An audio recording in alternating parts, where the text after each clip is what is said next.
Ohio State. Coach Muzerall and her players, Amanda Thiele with Schepers. Coach, if you don't mind an opening statement, we'd ask all of you to talk in the microphone. We had a bit of an issue earlier. But Coach, if you could have an opening statement, then there'll be questions for the student athletes. Well, I won't have a problem being loud. We know this, right? I kind of thought I didn't need to say that to you. But. That's okay. Well, we have honestly the best teams in the country playing off against each other time and time again. And 2 weeks ago, I thought that we won convincingly both of those games against Wisconsin, but we knew it's reset, you pause, and it's going to be a new chapter now because you're in playoffs, you're in the second phase. And we knew it was going to be a different team, and they had some injured players prior that they didn't this time, so we knew that it would be a different look. The other thing is, I think that, we pushed and we had a good start. The first 5 minutes, we were all over them, and then a couple penalties got us back on our heels. Although I thought our penalty kill was brilliant and we didn't give up too much, but we just, I think, struggled after that to try to find our momentum. But then we found a way to get those 2 goals in and then control the lead against a very talented team that can turn around and score on a whim. But I got to hand it to our girls because they stuck with it, bared down, and were a united front and did things brilliantly defensively. And clearly, Thiele was the difference maker. We all know that. So congrats, Thiele. Thank you. Any questions for the student athletes? Go ahead. Amanda, I just wanted to hear what it was like finding out that you'd be starting your first final face-off game and what that experience was like today. Yeah, so I was super excited. Muzzy actually called me down for a meeting, and when she told me, I was super excited, and I told her I was ready to go. Liz, as the captain, you have that moment where you think you're up 3-1 and all of a sudden you're not, and you have to kill a penalty. Just what was that moment like on the bench and on the ice? Yeah, obviously a huge momentum shift either way. I think that was a moment in the game where we could have gotten down on ourselves or lost our step a little bit, or we could respond and keep playing the way we were playing because we were doing things the right way, and it's unfortunate that it was offsides, but it was the right play, and we were playing the right way. I think the leadership and the experience on our bench is super helpful in moments like that to lean in on each other and calm each other down and say, hey, just keep playing the way we're playing, and things are going to turn out the way they're supposed to. And Amanda, with Wisconsin's power play as good as it is and the way they move the puck, how do you balance between how well your team kind of packs it in around you and being able to see the puck when they're moving it on the perimeter? Yeah, it's kind of difficult, but I trust my teammates to block those shots and get in the lanes and stuff, but also I communicate with them if they're in my way to let them know that I can't see the puck, but they do a good job. Amanda, sorry. It seemed like when Wisconsin got a lot of offensive zone time in that third period, it always ended with you making a save that ended up freezing the puck. Take us through when you had that breakaway, had a high volume of shots. What were you feeling? Was it a sense of relief, or was it that drive that you had in that third period to just stay on it and keep going? I think it was a confidence booster. I mean, helping out my teammates to get a whistle when they needed to change and just controlling the play. It was just building confidence over time. Nicole? Liz, it seemed like, as Nadine said, you guys were struggling a little with finding the momentum, but it felt like when they scored, that's when you guys got your momentum. Can you talk about how that turned for you guys? Yeah, definitely. Again, I think that's a sign of an experienced team and a team that's confident in the way we play. We know that when we stick to our game plan that we find a lot of success, and then even when we're not playing our best hockey like today, when we lean in on each other and trust each other, we can get the job done, and that's a confidence that I think this program, this team hasn't necessarily had before, and it's been a huge factor in our success this year. Liz, for you personally, what does it mean being back here one more time? Tomorrow I think is going to be your last game in your home state. Just what are the emotions like for you right now? Yeah, it's super emotional. It's been a long 5 years. It's been a great 5 years and a lot of special memories in this rink. I'm really fortunate to have a lot of family always in the stands here, and they love coming out and supporting this team. Definitely going to be special at the end. Hopefully, we're here raising a trophy again. That's the focus right now, and then we'll reflect a little bit more after the season. Your team was 3-1 against the Gophers this year. What's the key? When we play our game, I think we're successful against anybody in the country. Obviously, the Gophers are riding a lot of momentum right now, as are we. But when we get our forecheck going and play as a unit in every zone, we're really tough to beat. Any more questions? Go ahead. Liz, just take me through your goal and that emotions after that went to the back of the net. Yeah, well, I really felt like I owed the girls one.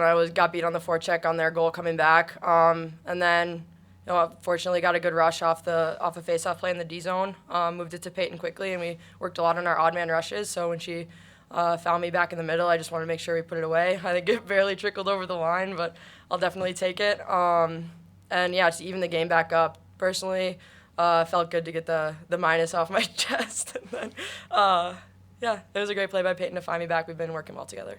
And Amanda, how would you just sum up this entire experience so far? It's been amazing. My teammates have been so supportive. The crowd, our fans just coming out here, it's been just a blast. Fun hockey. Let's keep riding the wave.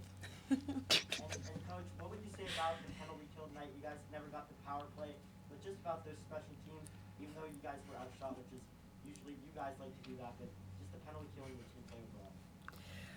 Well, our penalty kill is also one of the best in the country, and so we trust in that and we're confident with that. We want outside shots to be to the goalie of the month, and she can handle all that. We just got to make sure that there's no diagonal or backdoor passes, and that's our responsibility as a unit of 4. And I thought we did well with that. We slipped up on one of them, we got lucky, and then we corrected it, and I don't think that they had those as much of threatening chances. Any more questions for the players?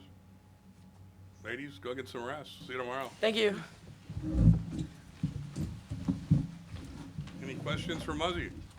And indeed, you played the Gophers very early in the season, and then later.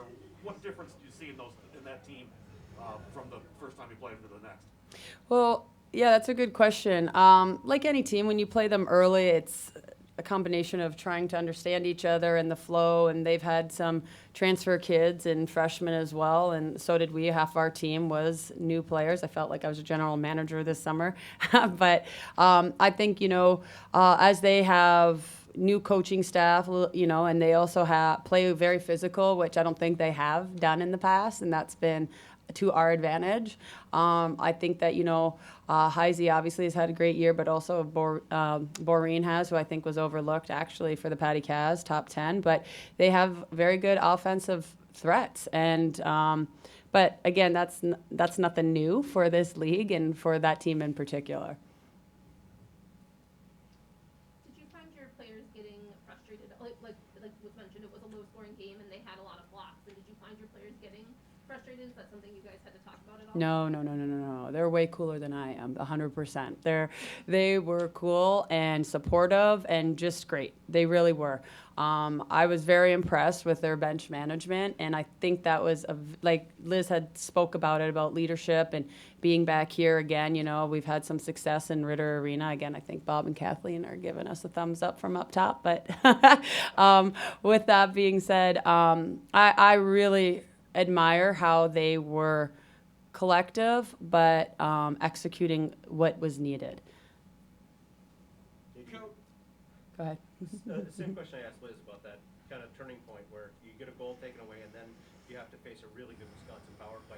Any thought of a timeout there, or did you say anything on the bench to kind of refocus them on where they needed to be? Well, knowing it was a tight game, I didn't want to call a timeout in that moment because I thought it was going to come down to a face-off play, which I wanted to keep because of the 3 TV timeouts. Normally, I might have done that, but with the 3 TV timeouts, I didn't feel like it was necessary. I trust our conditioning, so I wasn't worried about that. Like I said, they were very cool on the bench with everything. But when they were reviewing it, it was actually my timeout.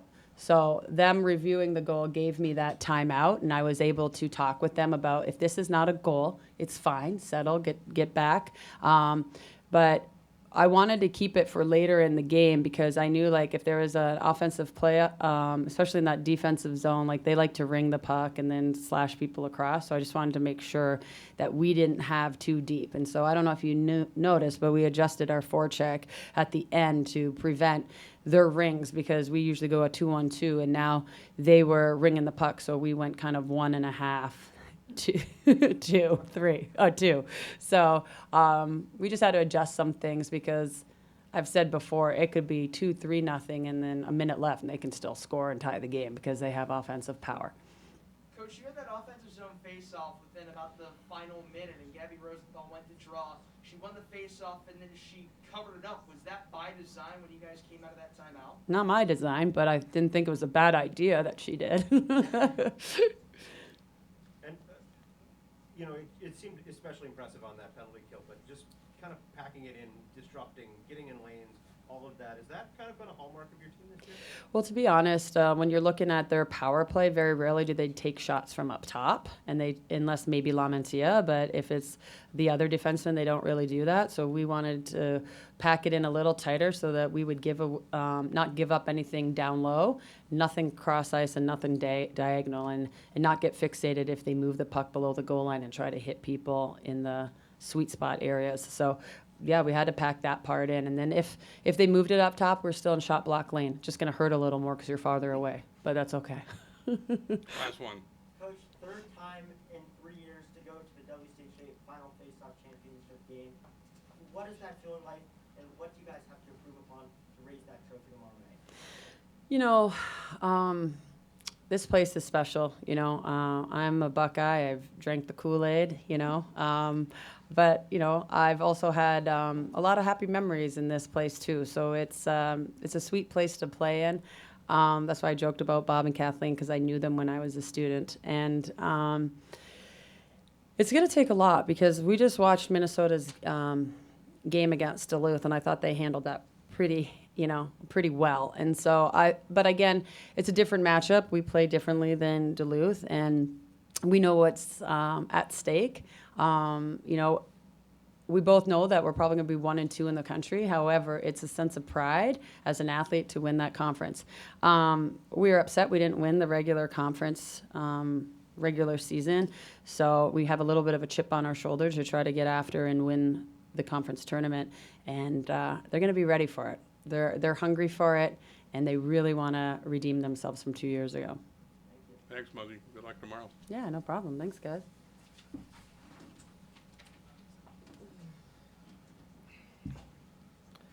Are you interviewing Sophie, Jay? Pardon? Are you interviewing Sophie?